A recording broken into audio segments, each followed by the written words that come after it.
कि ईमान और तक़वा, अल्लाह से डरना, ये इंसान की बख्शिश और इंसान के मग़फ़िरत के असबाब हैं, जिसकी वजह से अल्लाह पाक इस गुनाहगार बंदे की मग़फ़िरत और बख्शिश फरमा लेते हैं और क़ियामत के दिन यही आमाल और यही ईमान इसके लिए नूर बनकर इसकी रहनुमाई करती है। तो इरशाद फरमाएं कि ईमान वालों, अल्लाह से डरो और तुम्हारे रसूल जो कुछ तुम्हें हुक्म देते हैं एतमाद के साथ उस रास्ते पर चलना शुरू कर लो, उसको मान लो।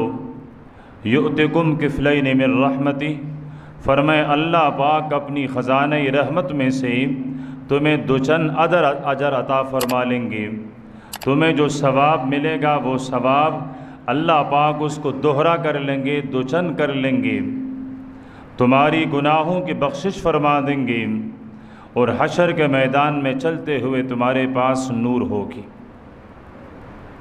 तो इससे मालूम होता है कि इंसान दुनिया में जितने भी नेक आमाल करेगा वो नेक आमाल आज इसको दुनिया में भी काम देगी और कल हशर के मैदान में भी इसके लिए निजात का सबब और ज़रिया बनेगी।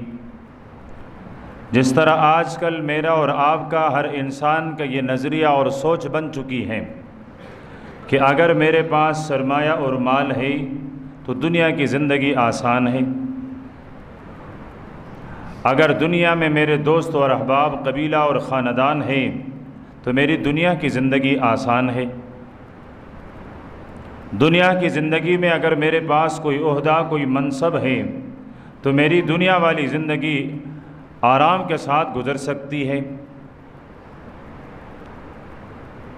अब ईमान वाले के नज़रिया और ईमान वाले की फ़िक्र ये भी होनी चाहिए कि अगर मेरे पास ईमान का सरमाया हो और मेरे पास तक़वा का सरमाया और तक़वा का पूंजी मौजूद हो तो फिर मेरी दुनिया भी अच्छी गुज़रेगी, मेरी उक़बा भी अच्छी गुज़र जाएगी।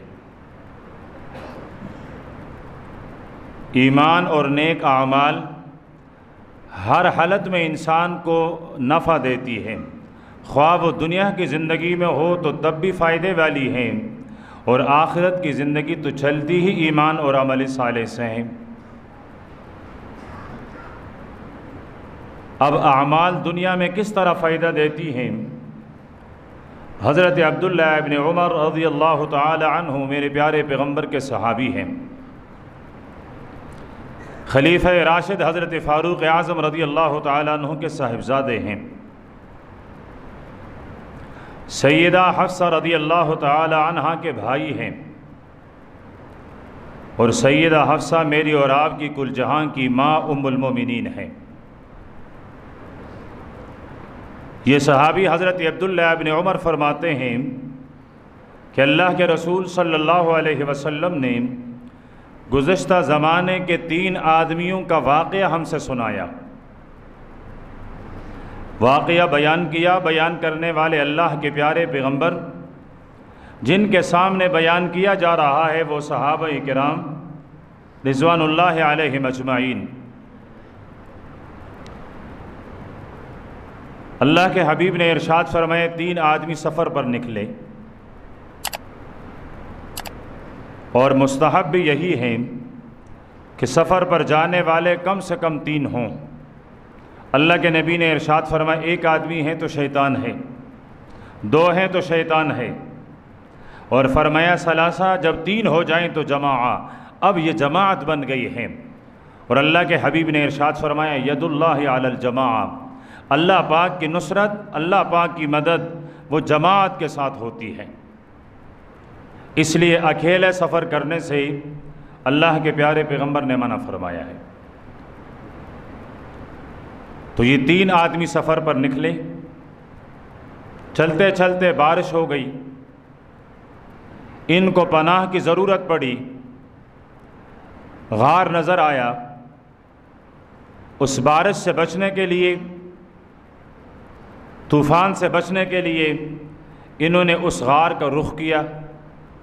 गार के अंदर जैसे ही गए, थोड़ी देर के बाद किसी चट्टान के लुढ़कुड़ाने की आवाज़ सुनाई दी और वो चट्टान लुढ़कता हुआ गार के दहाने और किनारे और गार के मुंह पर आकर रुक गया।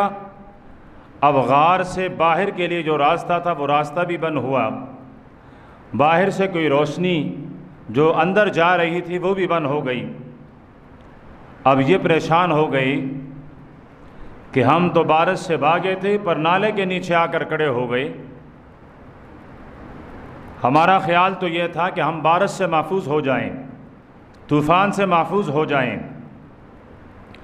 अब हम इस गार में आए और उस गार का मुंह किसी चट्टान ने बंद कर लिया। अब निकलेंगे तो कैसे निकलेंगे? जितनी तदबीरें इनके सोच में आ सकती थी वो तमाम तदबीरें इन्होंने आजमाई, लेकिन चट्टान अपनी जगह से हिलने का नाम न लें। इनको यकीन होने लगा कि अब हम इस गार के अंदर ही हलाक हो जाएंगे, यहाँ अंदर ही हम बोसीदा हड्डियाँ हो जाएंगे और हमारे बारे में किसी को पता तक नहीं चलेगा।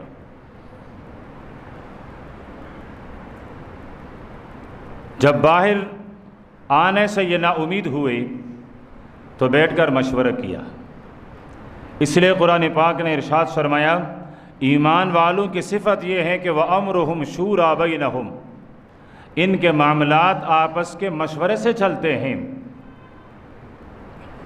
अल्लाह के प्यारे पैगंबर को अल्लाह पाक ने पाबंद बनाते हुए इरशाद फरमाया, वशाविरहुम फिल अमर, मेरे पैगंबर ठीक हैं, इन सहाबा से इज्तिहादी गलती हो गई है, इस पहाड़ी से इनको नीचे नहीं आना चाहिए था उहुद वाले दिन, लेकिन आ गए।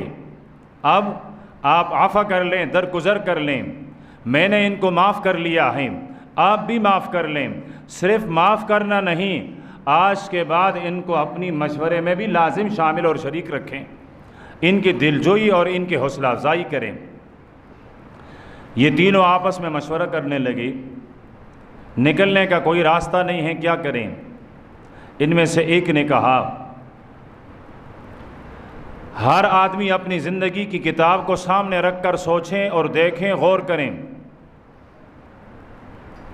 कि क्या ज़िंदगी में कोई एक अमल ऐसा है जो हमने अल्लाह की रज़ा की खातिर की हो और उस एक अमल के बारे में हमें ये यकीन हो कि अल्लाह पाक ने उस अमल को कबूल कर लिया होगा और आज वो हमारे निजात के लिए सबब बन सकेंगे, तो अपने उस अमल को अल्लाह के दरबार में बतौर वसीला पेश करें।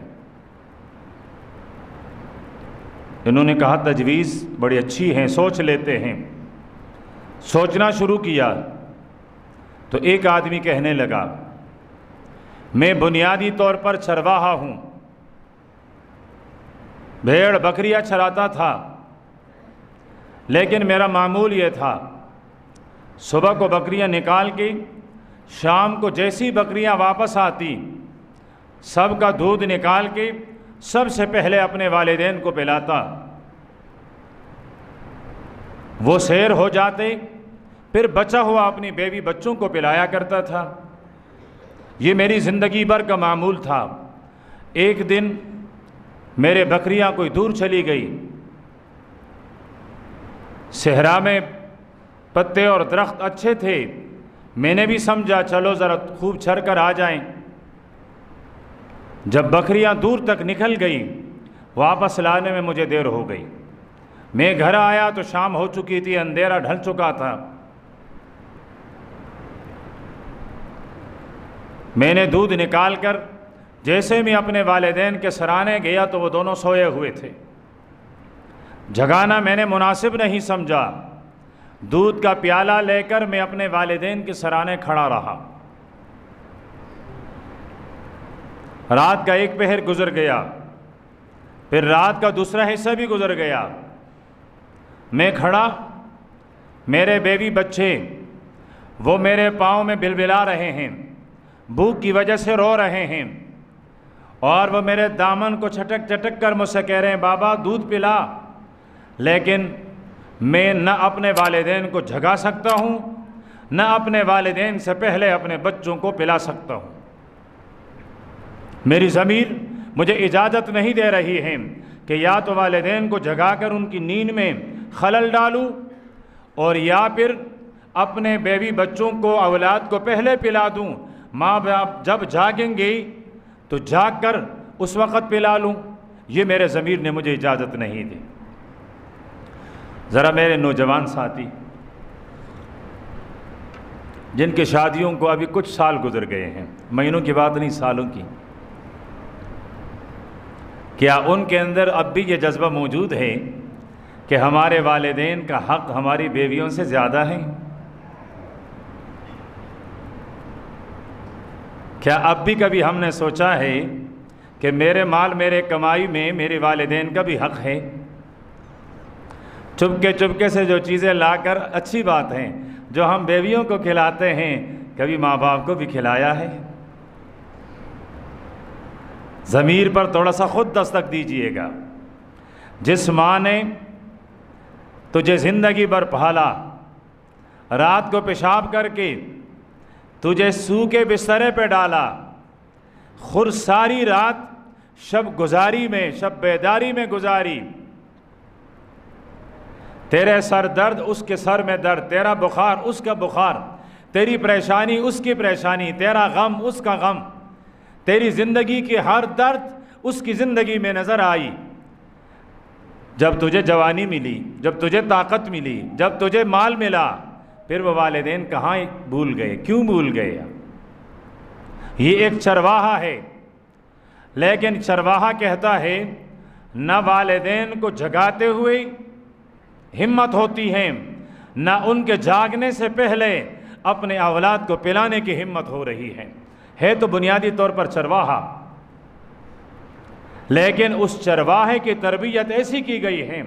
और यहाँ तालीम याफ्ता लोगों की तरबियत, ये 12-1 बजे रात को घर पे दस्तक दे के आता है, बूढ़ी माँ दरवाज़ा खोल के कहती है, बेटा कितने सालों से तूने मेरी नींद ख़राब कर दी है, झोली पहला कर मैं तुझे बार बार मिन्नत करती हूँ कि वक्त पर आया कर, दोस्तों के पास बैठा रहता है, अभी मेरी आंख लग जाती हैं, इतने में तेरे दरवाजे के दस्तक सुनाई देती हैं, उठ जाती हूँ, सुबह तक इसी तरह फिर चरपाई के सराने बैठी रहती हूँ।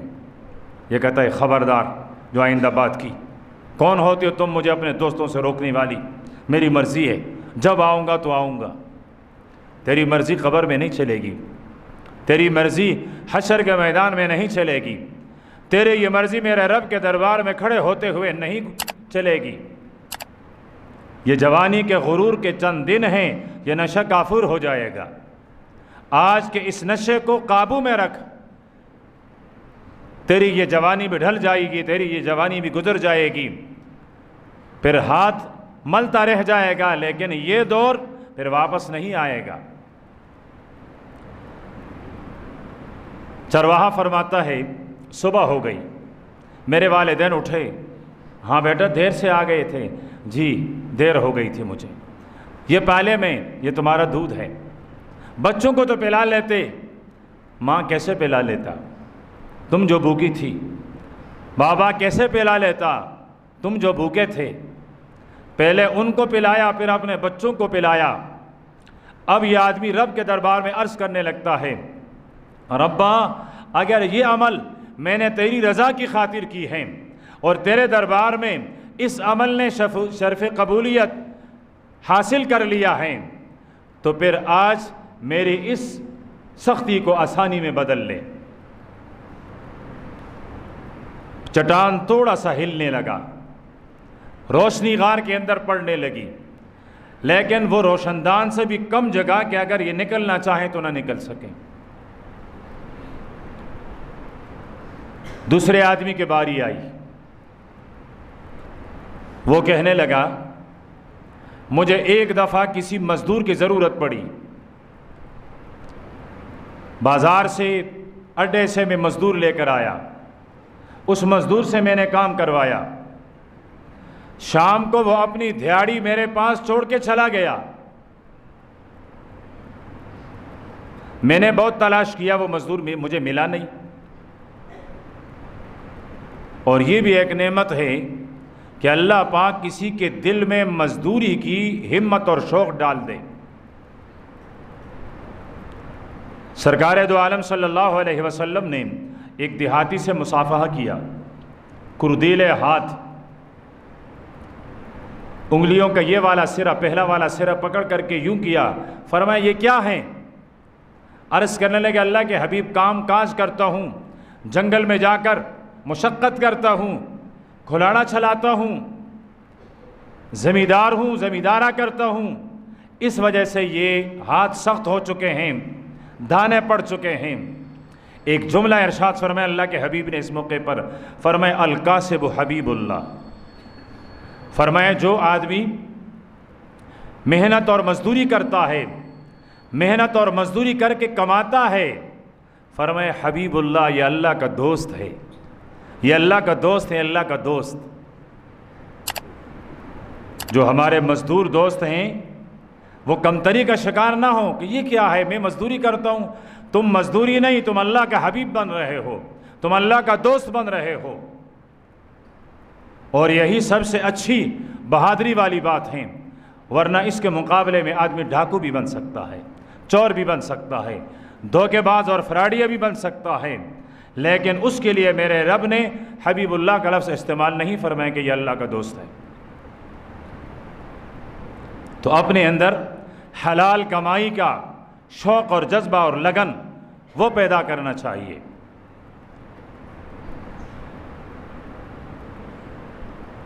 ये आदमी कहता है मैंने तलाश किया लेकिन मज़दूर मुझे मिला नहीं। उस मज़दूर के मज़दूरी से मैंने तिजारत शुरू कर ली। उसकी जो मज़दूरी मेरे पास थी, मैंने उससे कुछ जानवर ख़रीदे, उनके यहाँ फिर और जानवर, फिर और जानवर, एक रेवड़ मेरे पास जानवरों का बन गया। ज़मीन भी मेरे पास आ गई, बहुत बड़ा सरमाया आ गया। एक दिन मैंने देखा ये मज़दूर आया और मुझसे कहने लगे अल्लाह के बंदे, अल्लाह से डरो, मेरी मज़दूरी नहीं दोगे? मैंने कहा क्यों नहीं दूंगा, तेरा हक़ है, तेरी मज़दूरी तुझे दूंगा, दे दे मेरी मज़दूरी। मैंने इशारा किया, ये जितने तुम्हें जानवर नज़र आते हैं ये सब तुम्हारे हैं, ये जितनी ज़मीन नज़र आ रही है ये ज़मीन, ये सरमाया, ये जायदाद तुम्हारी है। उसने कहा अल्लाह के बंदे अल्लाह से डरो, मेरा मजाक नहीं उठाओ, मैं गरीब आदमी हूँ, मज़दूर आदमी हूँ, मेरी एक दिहाड़ी थी वो दिहाड़ी दे दे। कहते हैं मैंने कहा अल्लाह के बंदे क्यों मजाक उड़ाऊँ, तेरी उसी दिहाड़ी से मैंने इन तमाम चीज़ों को ज़्यादा किया है और यह सब के सब तेरा है। कहते हैं वो अल्लाह का बंदा भी बड़ा सादा था, उसने तमाम चीज़ें जमा की और लेकर चला गया, उसने भी मेरे लिए कोई चीज़ छोड़ी नहीं।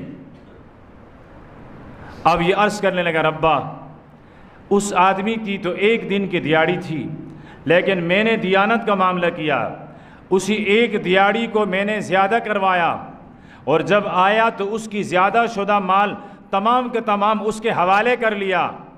अगर ये काम मैंने तेरे रज़ा की खातिर किया हो तो हमारे निकलने के लिए कोई रास्ता बना दे।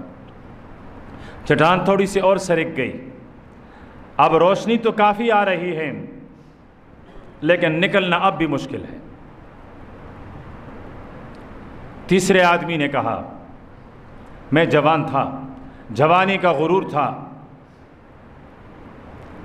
मुझे अपने चचाजाद बहन से इश्क हो गया, मैं फरेफ्ता हो गया उस पर और मैंने ये तहिया कर लिया कि मैं हर हाल में इसको हासिल करके रहूँगा। उसके लिए पहले मैंने माल, सरमाया और पैसे जमा किए,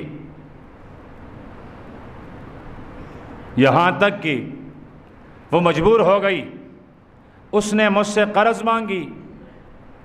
मैंने कहा कर्ज़ नहीं, बिला कर्ज़ दे दूँगा, लेकिन मैंने उस ताउन को, उस माल को गुनाह के साथ मशरूत कर लिया कि इस माल के बदले में इस बेहयाई का इर्तिकाब किया जाएगा। खलवत और तन्हाई हो गई तो वो मुझसे कहने लगा अल्लाह के बंदे अल्लाह से डर ले, खुद भी बेहयाई के रास्ते पर मत चल, मुझे भी बेहयाई के रास्ते पर मत चला। कहते उसका ये लफ्ज़ कि अल्लाह के बंदे इत्तक़िल्लाह, अल्लाह से डर ले, बस मेरे दिल में तेरे खौफ और डर पैदा हो गई। मैंने वो पैसे भी छोड़े, मैंने उस गुनाह से भी तौबा कर लिया। अगर मैंने ये अमल तेरी रज़ा की खातिर की हो और मेरी ये पाकदामनी तेरे दरबार में कबूल हो चुकी हो, आज हमारे लिए निकलने का कोई रास्ता, कोई सामान फराहम कर दे। फरमाते अब चट्टान और भी सिरक गया और हम तीनों बाहर निकल आए। तो जो बात मुझे अर्ज़ करनी थी बुनियादी तौर पर कि आमाल और ईमान इंसान को दुनिया में भी फ़ायदा देती हैं और आखिरत का फ़ायदा तो यकीनी है।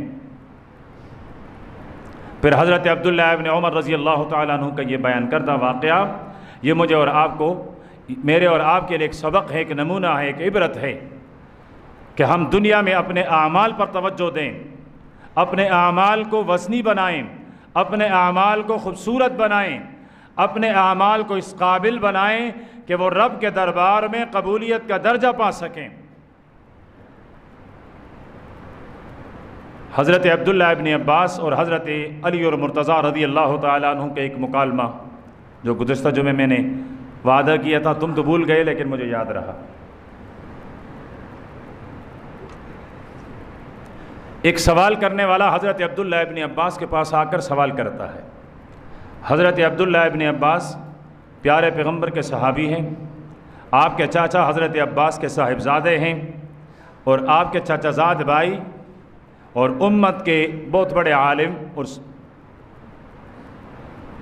इससे किसी ने पूछा कि हज़रत दिनों में सबसे बेहतरीन दिन, सबसे फजीलत वाला दिन कौन सा होता है? हज़रत अब्दुल्लाह इब्न अब्बास रज़ी अल्लाह ताला अन्हुमा ने फरमाया, जुमे का दिन सैयदुल अय्याम, तमाम दिनों का सरदार दिन है, सबसे बेहतरीन और सबसे ज़्यादा इज़्ज़त वाली, सबसे ज़्यादा फजीलत वाला दिन। फरमाया महीनों में सबसे बेहतरीन महीना कौन सा है? तो हज़रत अब्दुल्लाह इब्न अब्बास रज़ी अल्लाह ताला अन्हुमा ने फरमाया कि सबसे बेहतरीन महीना रमज़ानुल मुबारक का महीना है और यकीनन बेहतरीन महीना है। गुज़रने के बाद पता चलता है ना कितना बेहतरीन महीना था। यूँ लग रहा है हमारे पास कोई चीज़ थी, गुम हो गई है। फिर फरमाया कि अल्लाह के यहाँ सबसे बेहतरीन अमल कौन सा है? तो हज़रत अब्दुल्लाह इब्न अब्बास रज़ी अल्लाह ताला अन्हुमा ने फरमाया, फ़र्ज़ नमाज अपने वक्त पर अदा करना।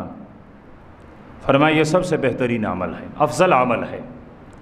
दिनों में सबसे बेहतरीन और अफजल दिन जुमे का दिन है। महीनों में सबसे ज़्यादा बेहतरीन महीना फरमाया वो शहरुल्लाह, अल्लाह पाक का महीना, शहर रमज़ान, जिसमें गुनाहों की सफाई होती है, धुलाई होती है, ये महीना। और अल्लाह पाक के यहाँ अफजल तरीन अमल फरमाया अस्सलातु लिवक्तिहा, नमाज उसके वक्त पर अदा किया जाना, ये सबसे बेहतरीन और अफजल तरीन अमल है। कुछ अरसा गुजरने के बाद इसी साइल, सवाल करने वाले की मुलाकात हज़रत अली रज़ी अल्लाह ताला अन्हु से होती है। ये तीनों सवाल उनसे भी पूछते हैं और हज़रत अब्दुल्लाह इब्न अब्बास के जवाबात भी दे देता है कि मैंने हज़रत अब्दुल्लाह इब्न अब्बास से पूछा बेहतरीन दिन कौन सा है? तो फरमाया जुमे वाला दिन। बेहतरीन महीना कौन सा है? तो फरमाया रमज़ान का महीना।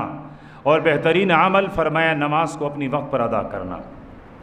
हज़रत अली रज़ी अल्लाह ताला अन्हु फरमाते हैं कि चारों आसमानी किताब को समझने वाले उलमा अगर जमा हो जाएं, तौरात, ज़बूर, इंजील और कुरान पाक, इन चारों के उलमा अगर जमा हो जाएं और फिर इन उलमा से ये तीनों सवाल कर दिए जाए, जो जवाब हज़रत अब्दुल्लाह इब्न अब्बास ने दिए, इससे बेहतर जवाब कोई और नहीं हो सकता। ये एतराफ़ हो रहा है हज़रत अलीउल मुर्तज़ा की तरफ से हज़रत अब्दुल्लाह इब्न अब्बास रज़ी अल्लाह ताला अन्हुमा के जवाब के इसाबत का कि इतना सही और साहिब जवाब दिया है।